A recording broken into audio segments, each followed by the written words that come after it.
Hi, I'm Rachel Abbasi. Welcome to the Recovery Daily Podcast.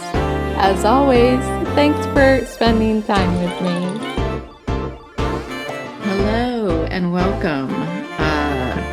Yesterday, I went to my vestibular support group meeting, and one of the attendees said my name and said how much she likes my podcast. So I just want to give a call out to you. I never say anybody's name. So I just want to let you know that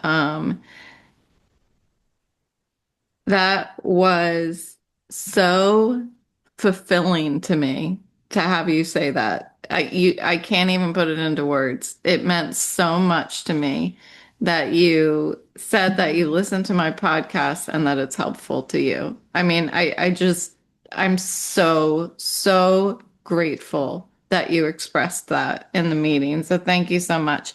So I wanted to start out with that. And then today's topic is, I love when things go my way, and they rarely do. So I wanted to talk about Serenity and its relationship to expectations and acceptance.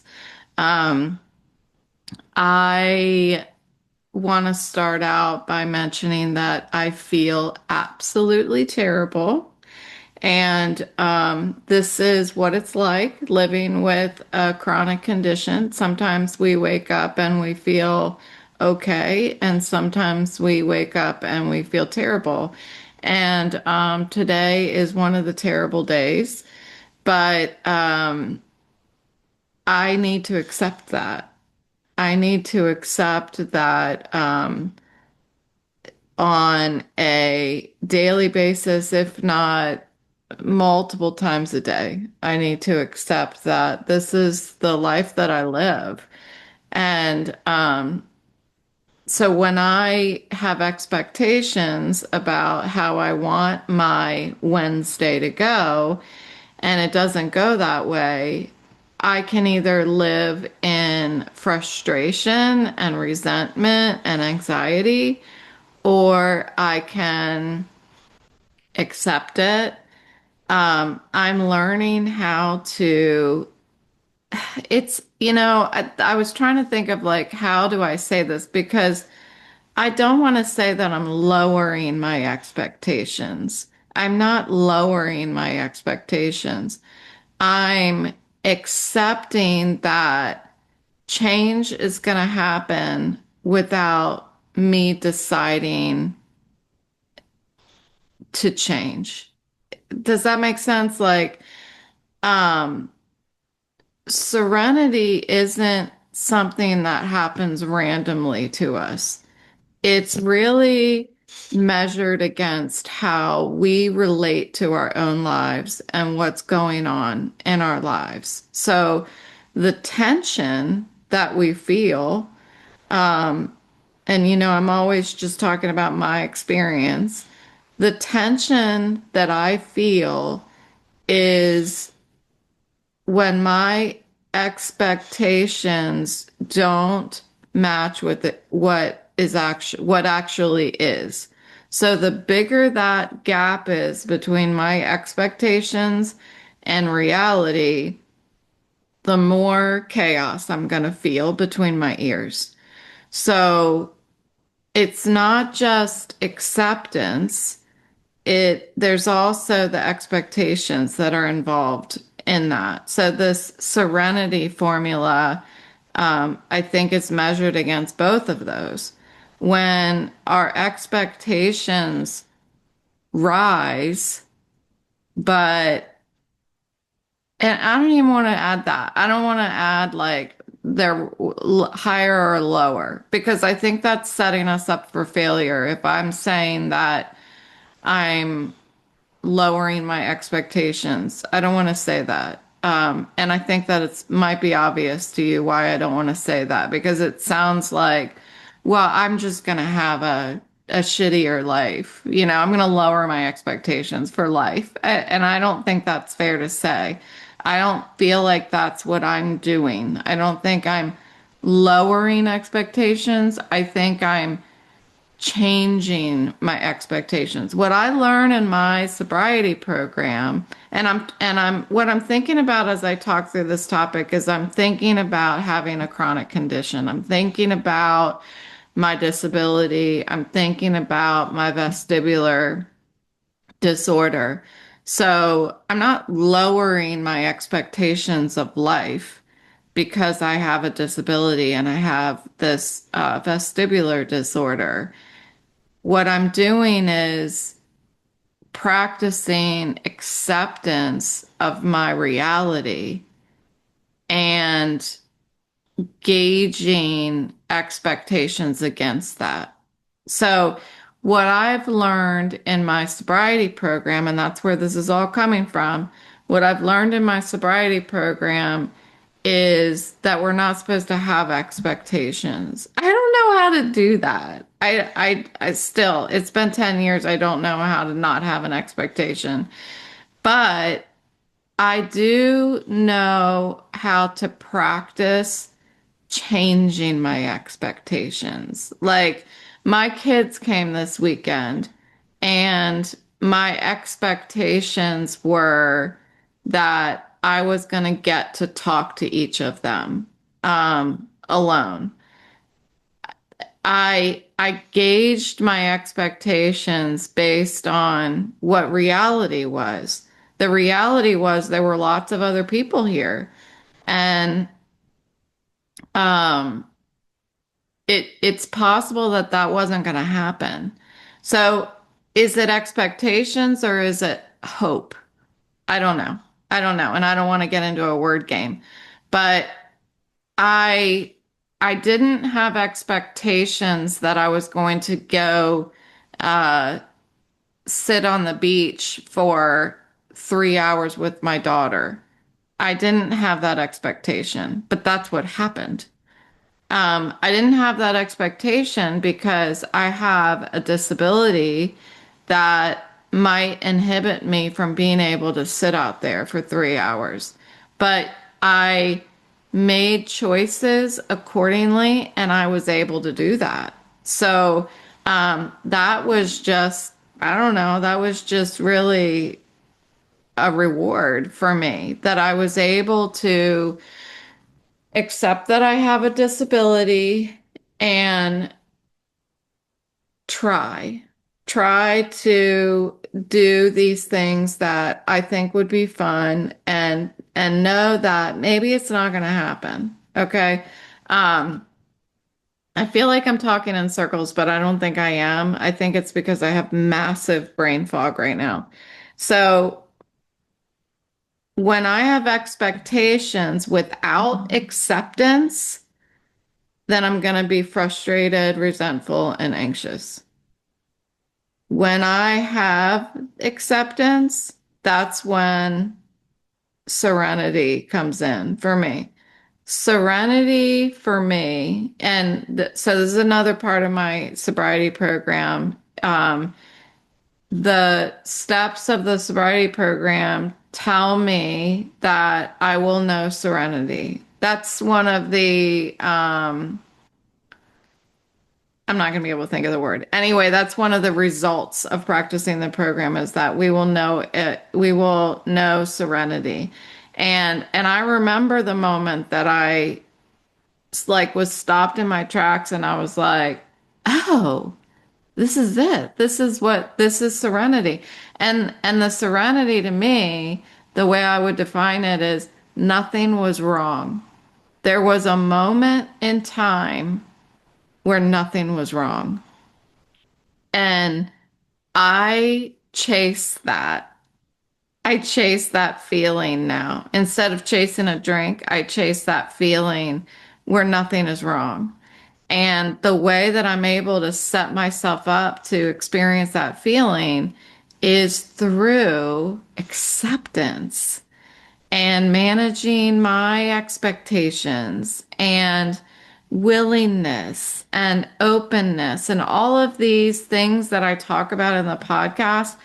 That's how I that's how I set myself up for being able to experience serenity. I feel that serenity is way better a feeling than being drunk. And but it took, gosh, I mean, it took a year before I actually, I think, got to that point where I experienced serenity. I was out for a run, and and it was, yeah, it was just, I had realized that I had addressed everything I was resentful about, everything I was frustrated about, everything I was anxious about. I had either shared about it in a meeting, talked about it with my sponsor, or I had talked about it with the person that I was frustrated with. And it was like all of a sudden I wasn't carrying any baggage, you know? You know what it's like? You're walking through the airport with your baggage, and all of a sudden somebody says, "Can I carry that for you?"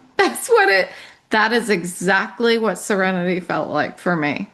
So these expectations are, doesn't it seem like our expectations are often like not even expressed? Like we don't even speak what our expectations are. We just have them. We just develop them in our minds. And sometimes I don't even know I have that expectation, but I've placed it on somebody who never said, "Yes, I agree to those expectations, Rachel." And they are often unrealistic, unspoken, and it's like I'm walking through the airport again with this person that I have these expectations for, and I'm carrying my bag and I'm like, "Here, carry this for me." And I put those expectations on their shoulder without them even knowing it. So maybe I'm not even asking them to carry my bag. I'm just putting it on their shoulder and making them carry it for me. Um, Expectations are, for me, and this is a good exercise for me to try to express what an expectation is so that maybe when I feel it, I can be like, "Oh, that's what an expectation is." And maybe I can get closer to meeting what my sobriety program talks about, which is not having expectations. So, an expectation for me, when I think about it, with its relationship to acceptance, is I have an expectation that things are going to go differently than they would if I did not try to control them. So, you know how I talk about all the time, we can't control anything beyond our fingertips. We can't control people, places, and things. Expectations, I think, are a an attempt to control that which I cannot control. Or I'm like trying to hope it to be true, right? Like expectations would be an internal expectation about like something I can't control would be like my recovery should be faster. Like back when I was dealing, I wasn't quite sure what my disorder was, and I have this daily headache and dizziness, and my vision doesn't work properly. And I'm seeing these doctors, and they're giving me medication, and I'm going to vestibular therapy, and I'm expecting that my recovery is going to be faster, and it's not. That's an expectation. Um, I think I talked yesterday about loneliness. I think it was yesterday. Loneliness being that people don't understand me. Like that's what loneliness is. Sorry, I'm having such a hard time with my words today. So I considered not recording, but I really wanted to. So, expectations of people understanding me would be, that would be an expectation is like, when I tell somebody that I can't do this or that, I expect them to understand me. And sometimes they don't because it's hard to understand something that you've never experienced. I talked about that yesterday too. And that's why it's so important for us to be around, not be around people, but expose ourselves to people who are experiencing the same things that we are so we can talk about it, like sobriety program, like vestibular support group, like stroke support group. Um, I want to talk about what's wrong with me, and I expect people to understand me, and they don't. Um, I also sometimes would expect life to be fair, right? When I was younger. Um, and as we all know, life is not fair. When I first had my stroke, it's like I expected to retire from my job, like grow old and retire from my job. And that didn't happen. Um, those were my expectations, and that was really, really hard. I'm in a vestibular support group, the one that I was talking about that I was in yesterday, and it's for medically retired people.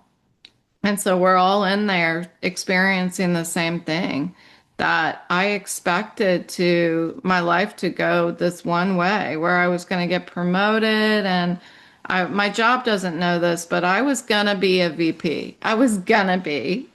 They might not think I was going to be, but that was what was going to happen. And and so having the stroke is like my expectations became disappointments.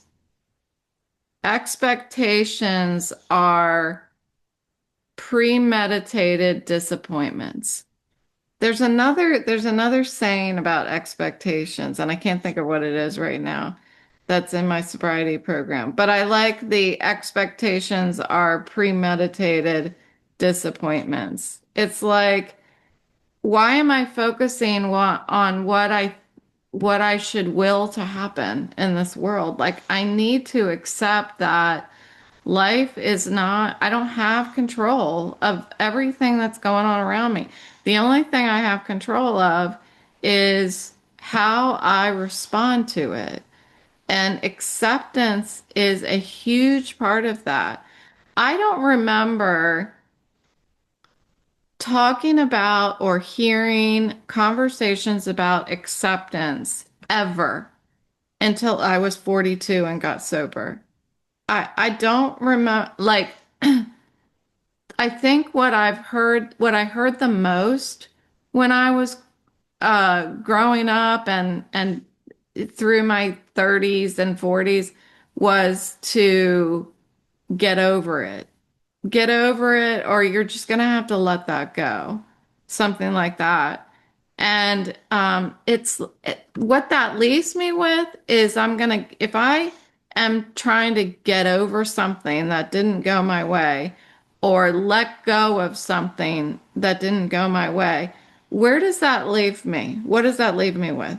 Nothing. It leaves me with nothing. Um, if I have this thing that didn't go my way and I let it go, then I'm left here. Like I'm standing here with naked. I'm left with nothing.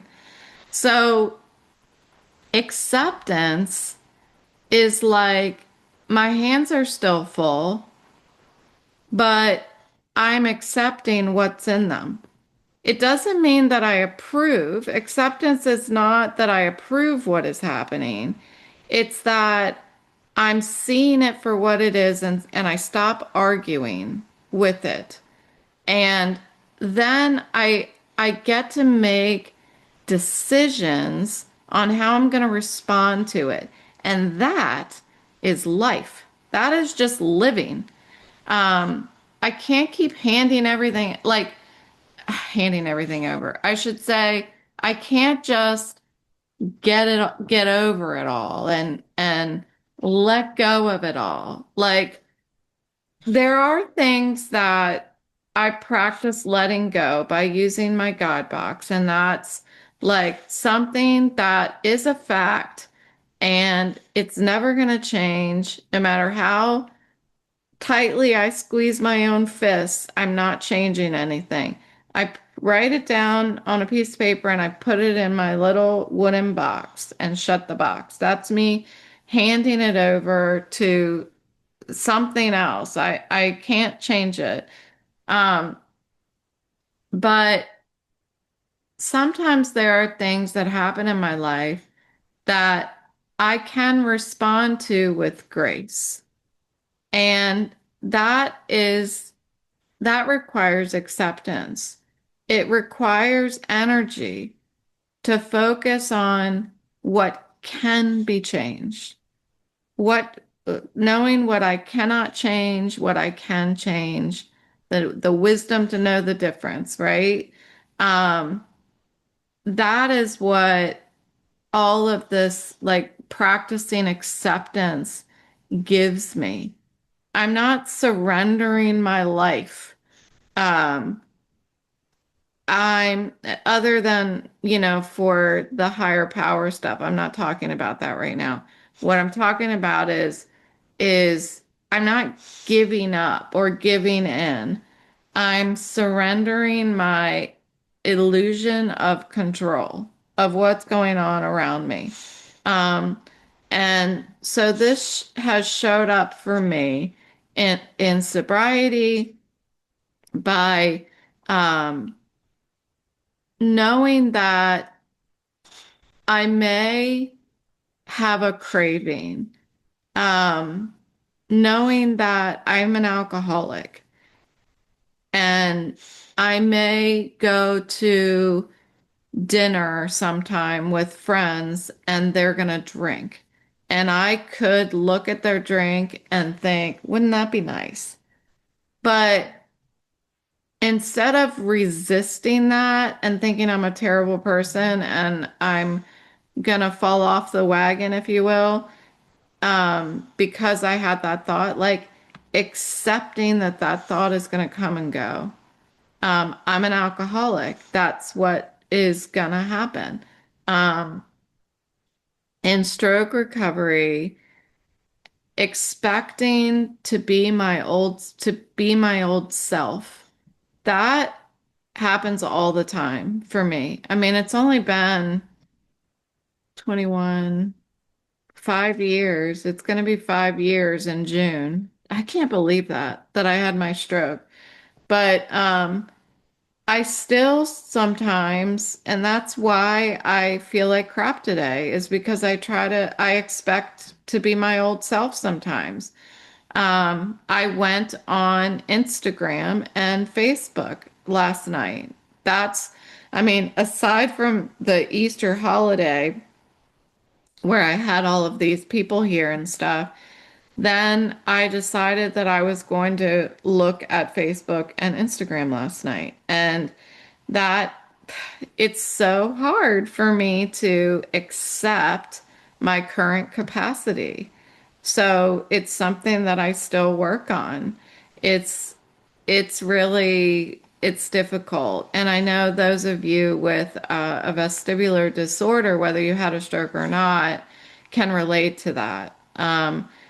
It's not, of course I want to be my old self. Of course I want to be able to look at something that is funny. I want to be able to see how somebody upcycles a winter hat into a purse. I want to be able to look at that, and I feel like I deserve to be able to look at that. Well, of course I deserve it. I deserve as much as the next person does. But I need to accept my capacity for I can't do it. I just simply can't do it. Um, I think a lot of people would be able to relate to those expectations that we have of others to be able to read our mind, to be able to say, well, why, I can't believe they don't know that I feel like shit today, you know? Well, ex it requires communication for somebody to know that you don't feel good. As much as you feel close and like soulmates with somebody, it requires acceptance that communication is necessary for others to understand us. So there's this emotional shift that needs to happen. Um, Expectations are that life should not be happening this way. And I'm going to squeeze my own fists and see how hard I can squeeze and make that change. And it's not going to change. Acceptance is this is happening right now. Now what? What do I do? And that shift alone from going from this shouldn't be happening to this is happening is it softens our resistance to life and it starts to invite that serenity in. So the some practical tools from my sobriety program that helped me with that is to if I'm feeling frustrated or I'm feeling anxious about something, identify that. Like it requires so much self-awareness. But my program like has given me that. It requires practice, a lot of practice. So when I feel a little frustrated, like stop, pause. I say it all the time. Pause. What am I believing right now should be different? What do I believe should be different right now than what it is? And then ask myself, is this in my control or is it not?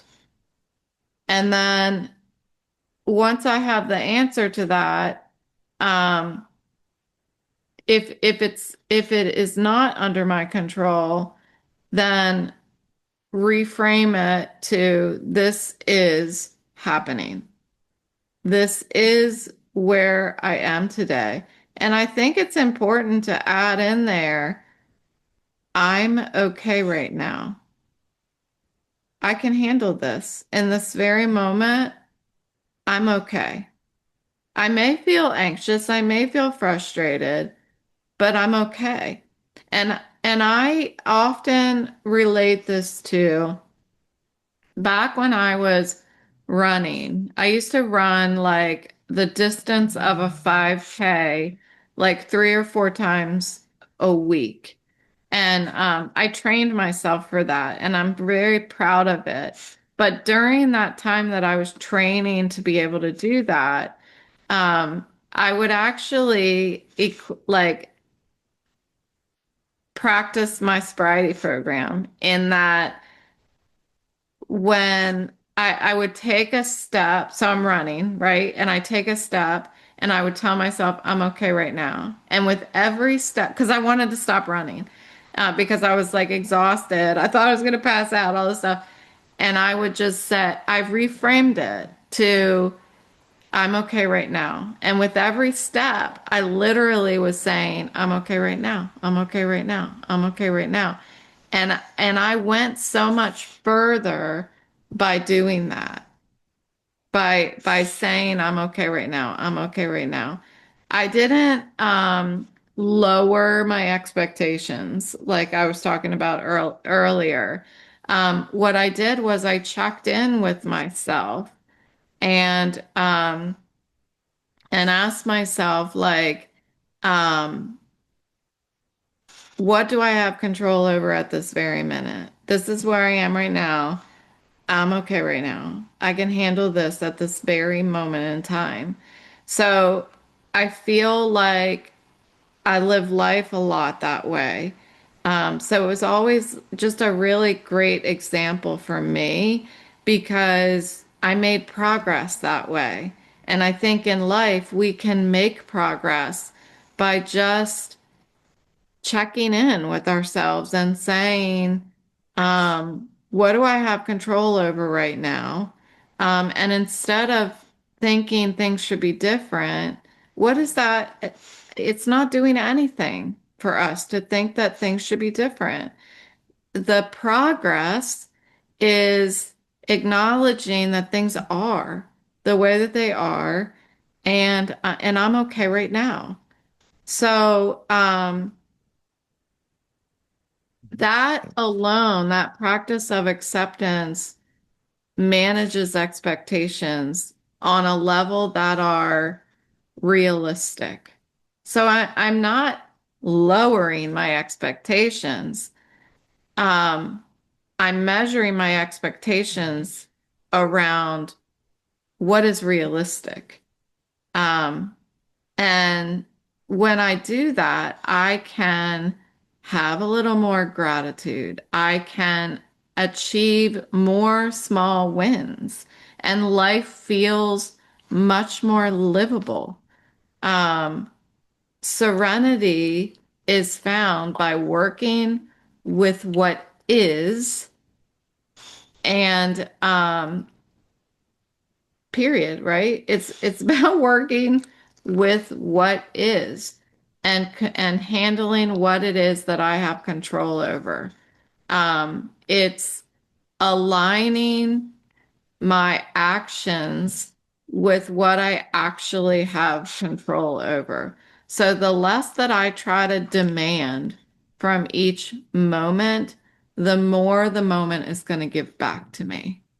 And my serenity grows when I stop trying to insist that life should be different and start meeting life right where it is, right where I am, at keeping my head where my feet are. I like to say that all the time. So, this was good. I'm going to think about when I'm feeling frustrated, what expectations are building that are unrealistic, and accept, okay, this is actually what is. So let's work around that, right? Let's work around what actually is. So that's all I've got. I was gonna say I'm gonna rest today, but my mom and my sister are coming to visit me. Yay! So I am gonna rest a little bit before they get here. And that's it. And here's a picture of Boris for those of you who love Boris. There he always burped. He's a little angel. Okay, thanks for listening, and I'll talk to you next time.